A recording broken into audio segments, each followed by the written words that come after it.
Jaya.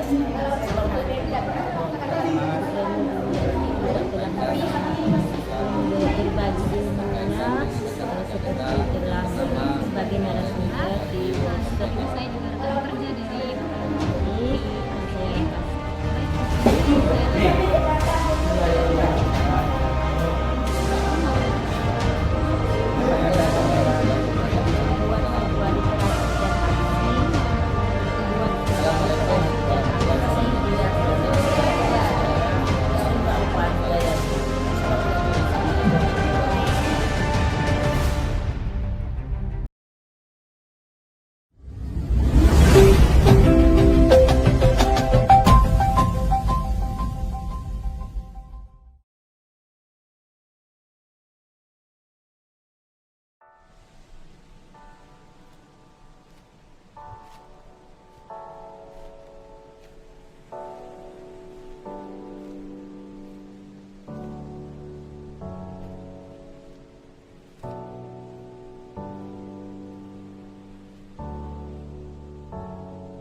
kemudian dia total di sini satu kali, dua kali sampai patah orang.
Bapak Ibu menebus kesalahan. Jadi kita belajar dari kesalahan, bukan membayar kesalahan.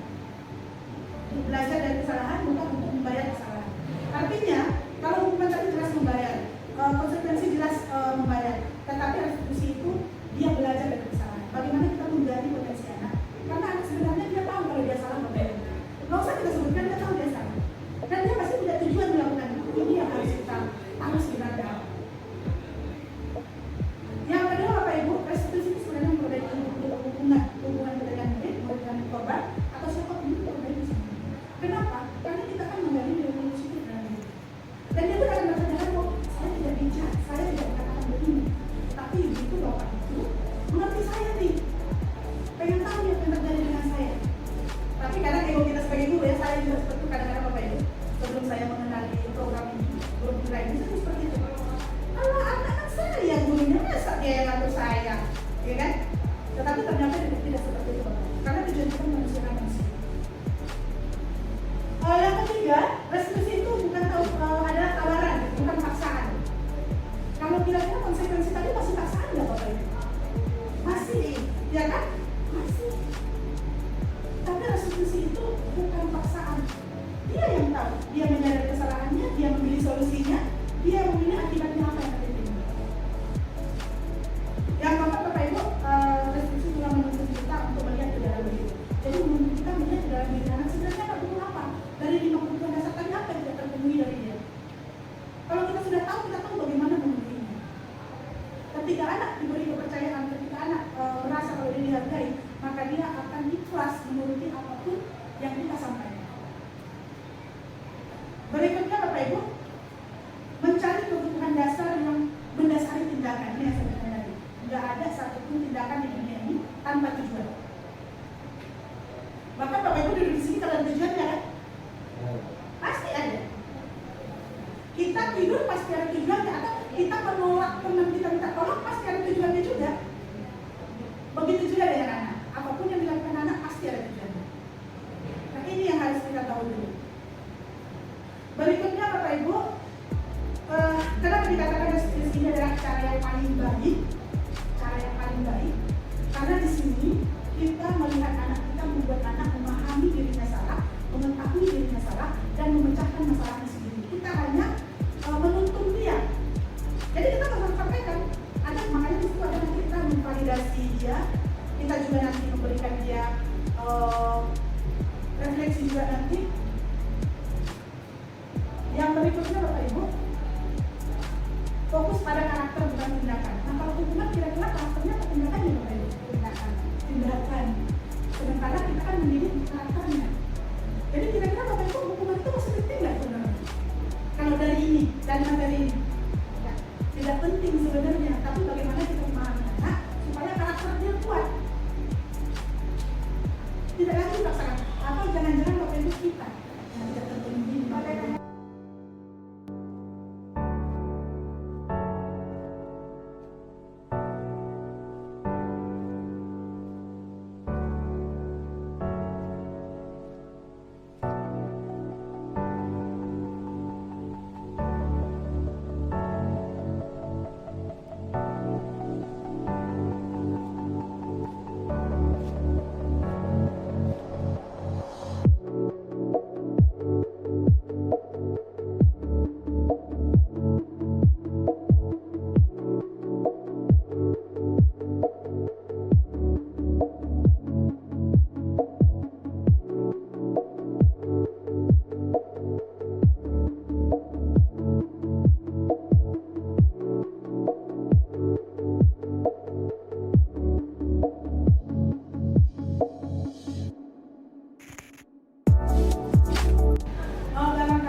menangani anak yang seperti itu bagaimana? Jadi ada tahapan-tahapannya Bu Doli. Jadi benar kata Bu Doli, apakah pendekatan ini dijamin seluruhnya berhasil? Ya tidak. Makanya bertahap bertingkat. Makanya kita sebagai guru harus mengupgrade pengetahuan kita. Kita nggak boleh merasa cukup dengan pengetahuan kita. Makanya ada pendapat yang mengatakan guru yang berhak mengajar adalah guru yang tidak berhenti belajar. Ketika guru berhenti belajar, maka dia tidak berhak belajar. Karena anak ini, maka Ali bin Abi Thalib itu mengatakan ajari anak di zamannya. Artinya kita kan harus belajar juga tuh. Anak di zaman saya gimana? Jadi berhenti kita sekarang mengatakan dulu kami sama guru, udah itu kita dulu. Anak sekarang kan enggak. Bahkan kalau kita lihat di kisah Ali itu ada seperti itu. Ketika sahabat mengatakan di zaman Umar, di zaman Khalifah Abu Bakar bin Siddiq, nggak pernah kami dididikan, nggak pernah kami begini. Apa jawabannya? Di zaman Khalifah Abu Bakar, saya, orang-orang seperti saya, kualitasnya seperti saya yang pimpin. Tetapi saya ya seperti kamu yang saya pimpin gitu ya. Jadi ya kualitas pemimpin itu sebenarnya dengan yang dipimpin. Karena tikus tidak mungkin dipimpin harimau, harimau tidak mungkin dipimpin tikus. Ada tikus yang memimpin tikus, harimau yang memimpin harimau. Artinya kenapa kita diberikan murid-murid yang luar biasa seperti ini? Berarti kita punya daya tahan seperti harimau barangkali ya kan? Gitu ya Bapak Ibu. Jadi ada tahapan-tahapannya dulu ya. Kalau kita lihat pendekatan ini apakah seluruhnya berhasil tidak? Makanya pendekatan itu ada 1, 2, 3 banyak. Kita lihat mana yang cocok pada kita. Barangkali ini nggak cocok, kok ada pendekatan lain yang lebih cocok. Kok pendekatan ini nggak cocok, barangkali pendekatan ini yang cocok. Makanya kita jalan dengan belajar. Gitu ya Bapak Ibu ya. Nah, dari pembelajaran kita Bapak Ibu ada nggak kira-kira yang Bapak Ibu ambil? Oh ternyata di awal saya nggak tahu, dan sekarang saya tahu dan saya paham. Nanti akan saya coba. Ada yang kira-kira Bapak Ibu? Ya coba, sudah berikan saya sih. Suaranya kalau dulu Alhamdulillah, mereka pada pembeli pertama budaya positif tadi. Dan saya dapat dari budaya positif tadi adanya kesepakatan di kelas di awal pembelajaran atau kesepakatan di kelas ini sesuai dengan kelas itu. Yang kedua, apabila kesepakatan kelas berjalan dengan baik, nanti akan terjadilah restitusi tadi seandainya siswa itu ada yang salah, maka ada restitusi lagi dengan cara menstabilkan kesalahan mereka, kemudian validasinya, dan kemudian memahami apa yang bisa disolusi dengan kesalahan yang ada tersebut, dan kita bisa mendeteksi apa pendekatan yang bisa dilakukan dalam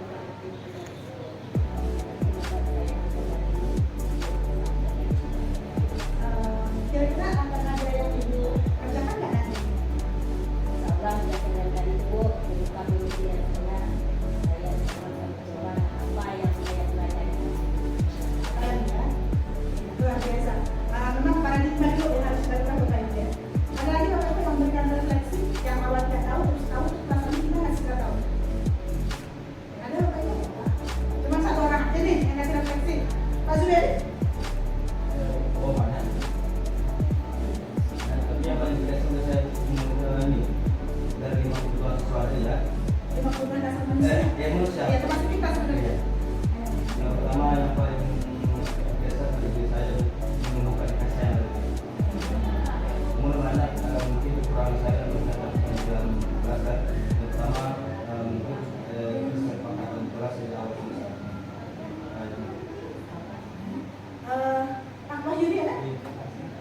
Saya muda nih. Oh iya. Kalau saya yang saya dapati daripada kajian ini yaitu pertama yaitu penggalian nilai-nilai pada itu yang saya cari. Karena mungkin selama ini saya menggunakan gaya saya sendiri, tapi tidak mengarah kepada penggalian itu sendiri. Terima kasih. Kalau ini 1 orang lagi yang hadir dari ibu-ibu ada? Dan ada jadi dua-dua. Ada? Atau dari Bu Gusti? Bu Irma? Baik, Gusti.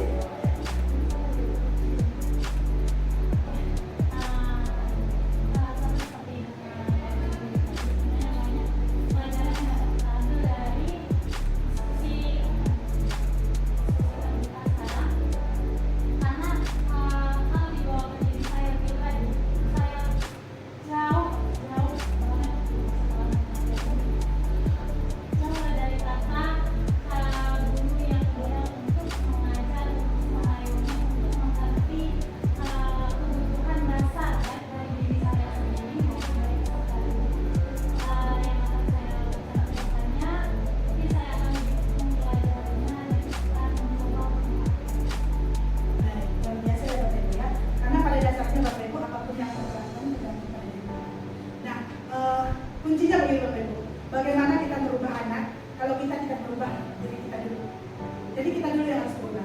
nggak usah berharap anak nanti akan begini kalau kita masih mempertahankan paradigma lama.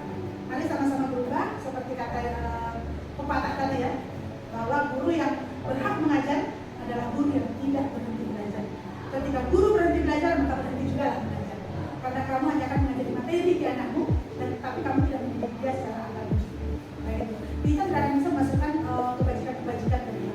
Karena kita hanya akan ya materi kita aja, dan materi sebenarnya bisa pakai di mana saja sebenarnya. Jadi kita murid membutuhkan guru sebagai manajer ya Bapak Ibu ya. Dia membutuhkan kita memahami dia. Dia membutuhkan kita mengerti dia, menuntut dia. Jadi sekarang tidak lagi menghardik, tetapi mendidik. Tidak lagi mengajari, mencekoki kepalanya, tetapi menuntut dia. Karena anak bukan bangunan. Anak lahir itu sudah ada sesuatu dalam diri. Kita hanya berbuat sama dia. Kemana arahnya? Barangkali di matematika dia pintar, bahasa Indonesia bisa jadi dia bukan bisa. Atau di bahasa Indonesia dia pintar, tapi di matematika dia bukan bisa. Jangan judge anak menjadi bodoh. Karena nggak mungkin ikan kita ajar mengajar pohon. Nggak mungkin. Karena itu harus spesialisasi dia benar. Tapi itulah kerja kita untuk melakukan sifat anak. Oke Bapak Ibu ya. Terima kasih untuk hari ini Bapak Ibu. Mudah-mudahan kita bisa menjadi guru yang memang pantas di guru dan guru, pantas juga untuk guru dan kelas. Terima kasih untuk perhatian Bapak Ibu. Assalamualaikum warahmatullahi wabarakatuh.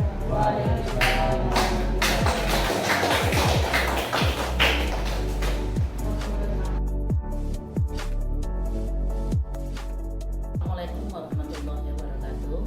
Saya Mardewi Pak SPD MPDT sebagai pimpinan kepala sekolah di SMK Negeri 4 Rambah ini. Alhamdulillah Ibu Reni Junianti MPD ini sudah melaksanakan budaya positif di SMK 4 Rambah ini. Kemudian juga sudah mengadakan posisi kontrol, 5 posisi kontrol, yaitu yang kelima, yaitu untuk sebagai guru, sebagai manajerial atau manajer. Kemudian kami juga sudah, Bu Reni Juniarti ini juga melaksanakan segitiga restitusi, yaitu sudah menstabilkan siswa dengan baik. Saya sudah observasi di kelas, kemudian juga sudah memberi validasi dan memberikan solusi kepada siswa tersebut. Kemudian Ibu Reni Junianti ini juga sudah berbagi di PMM, kemudian juga menjadi fasilitator nasional. Alhamdulillah selalu berbagi di SMK 4 Rambah ini, sudah melaksanakan workshop mengenai PMM di SMK 4 Rambah ini. Terima kasih Bu Reni Junianti, semoga SMK 4 jaya selalu. Assalamualaikum warahmatullahi wabarakatuh. Assalamualaikum warahmatullahi wabarakatuh. Perkenalkan, saya Adi Irawan, salah satu guru di SMK Negeri 4 Rambah. Pada kesempatan ini izinkan saya menyampaikan sesuatu berkaitan dengan rekan kerja kita yang bernama Reni Juniarti MPD. Sepengetahuan saya selama ini Ibu Reni telah menerapkan atau mengimplementasikan kurikulum merdeka di sekolah kami. Ini terbukti dengan adanya perkembangan proses pembelajaran di sekolah. Bu Reni telah menerapkan budaya positif, baik itu bagi siswa maupun bagi kami guru di sekolah ini. Untuk siswa, kami lihat Bu Reni telah menerapkan budaya positif dengan membuat kesepakatan kelas di setiap kelas yang dimasukinya, dan ini terbukti imbasnya dengan siswa adanya perubahan positif bagi siswa dan dalam proses pembelajaran yang berdiferensiasi. Selain itu imbas kepada guru kepada kami sangat terasa, yang mana Bu Reni telah melakukan praktek baik. Hal ini dapat kami rasakan dan kami lihat karena Bu Reni telah melaksanakan workshop dan beliau sebagai narasumbernya. Di samping itu beliau juga telah berhasil merintis membentuk kelompok belajar di sekolah, dan alhamdulillah sampai saat ini berjalan sesuai dengan programnya. Dan selain itu Bu Reni juga telah berhasil membuat keyakinan atau peraturan sekolah yang disepakati bersama-sama di sekolah ini yang menciptakan kondisi atau budaya positif di sekolah ini. Mungkin itu yang bisa saya sampaikan. Terima kasih. Assalamualaikum warahmatullahi wabarakatuh. Assalamualaikum warahmatullahi wabarakatuh. Perkenalkan, saya Sri Saraswati SPD, salah satu guru di SMK Negeri Parambah. Sekaligus saya juga rekan kerja dari Ibu Reni Juniarti MPD. Baik, di sini saya akan memberikan testimoni dengan adanya Bu Reni Juniarti di SMK Negeri Parambah. Saya selaku guru dan sekaligus rekan kerja Bu Reni merasakan adanya perubahan yang baik. Hal ini dapat dibuktikan dengan adanya saya sering sharing atau berbagi pengetahuan dengan Bu Reni Juniarti, baik mengenai strategi pembelajaran, metode model, dan lain-lain. Menurut saya juga bagi peserta didik juga membawa dampak positif. Terbukti dengan Bu Reni sudah menerapkan segitiga restitusi bagi peserta didiknya, dan dapat kita lihat dia jarang memberikan hukuman, bahkan tidak ada memberikan hukuman kepada peserta didik, namun malah memberikan motivasi yang akan membawa perubahan bagi peserta didik.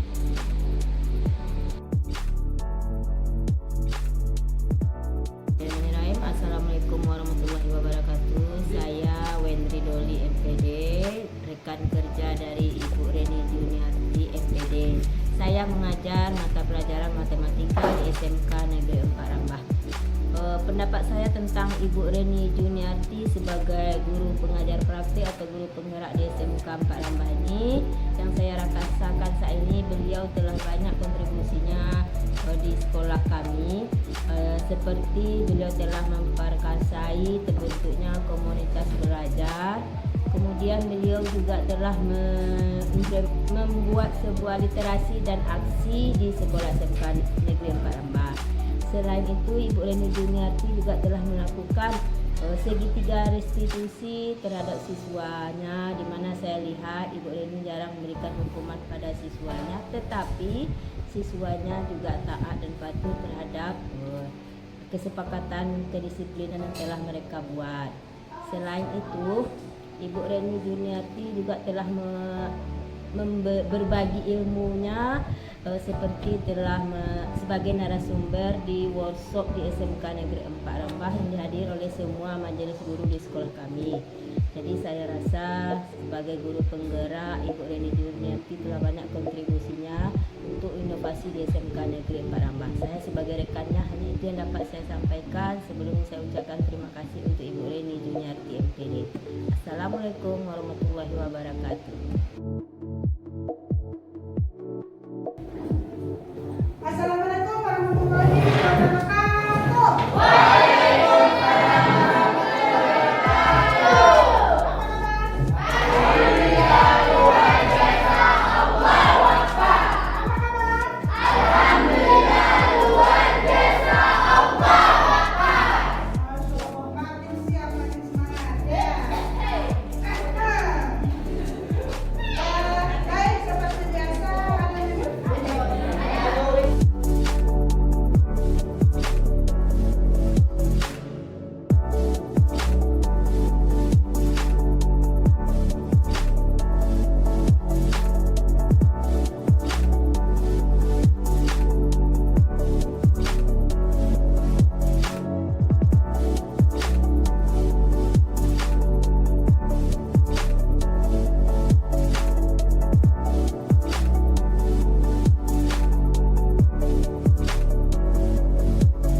Oke, itu Mbak Buta. Allah Maha melihat.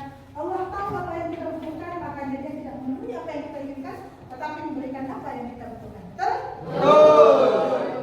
Kita sedang belajar apa sekarang? Bahasa Indonesia. Jadi kuasai bahasa asing, pahami bahasa Indonesia, belajar bahasa asing. Kuasai bahasa Indonesia, lestarikan bahasa daerah, ya. Tetapi di dalam kelas kita ini kita wajib menggunakan bahasa Indonesia. Menggunakan bahasa Indonesia.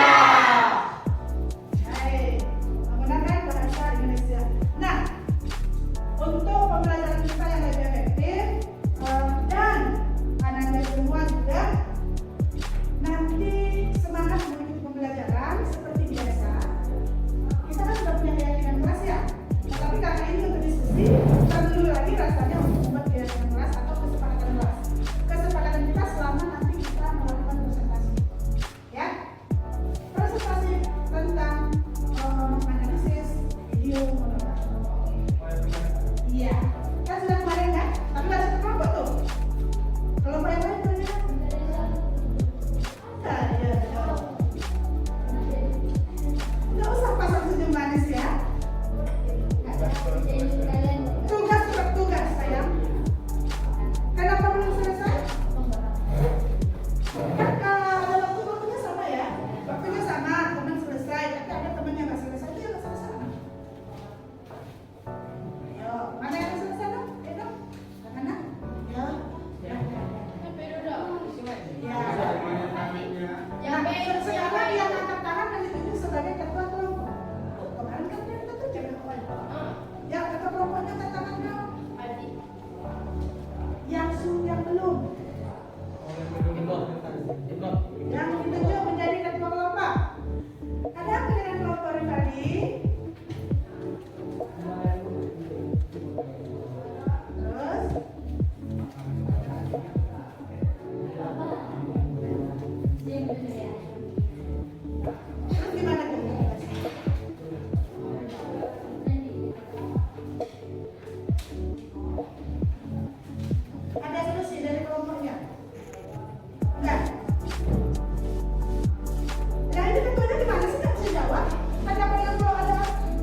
tarik nafas lagi. Buang. Siap belajar hari ini? Siap belajar hari ini? Insya Allah siap. Ada yang sedih?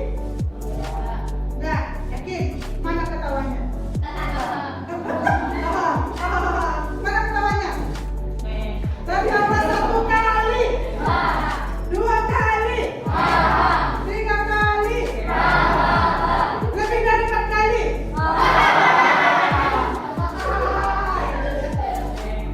Ya pasti ketawanya.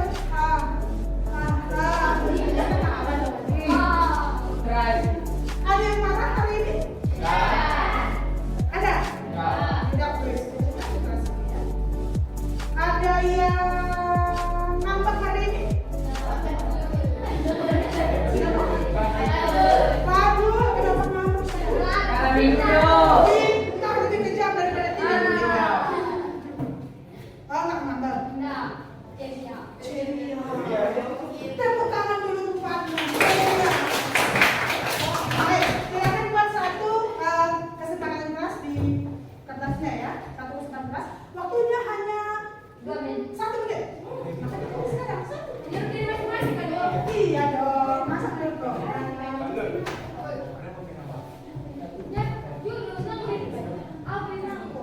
Nah, gunakan bahasa Indonesia yang baik.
Perkenalkan, nama saya Herianto. Saya belajar dengan guru itu sangat menyenangkan, tidak membosankan. Terlebih lagi waktu pengisian absen selalu ada kata-kata motivasi, baik berupa kata-kata motivasi, semangat, dan tetap semangat menjalani pembelajaran di sekolah. Assalamualaikum warahmatullahi wabarakatuh. Perkenalkan, nama saya Bima Makasih. Saya Nurhaliza. Saya Salubes. Dengan adanya kesepakatan kelas, kami merasa senang dan disiplin. Walaupun Ibu Re tidak pernah memaksakan kami melakukan hal seperti itu, tapi kami mempunyai kesadaran sendiri untuk melakukan kesepakatan kelas dan untuk kebaikan ke depannya. Belajar dengan Bu Reni Juniarti itu sangat menyenangkan karena di setiap pembelajaran pasti ada games dan kegiatan, dan walaupun ada games dan kegiatan kami tidak pernah lewat dari materi apa yang disampaikan. Semua materi telah selesai kami kerjakan. Bu Re tidak pernah memberikan kami hukuman dan Bu Re tidak pernah memberikan kami sanksi, tapi kami sukarela karena kami membuat kesepakatan kelas. Bu Re hebat.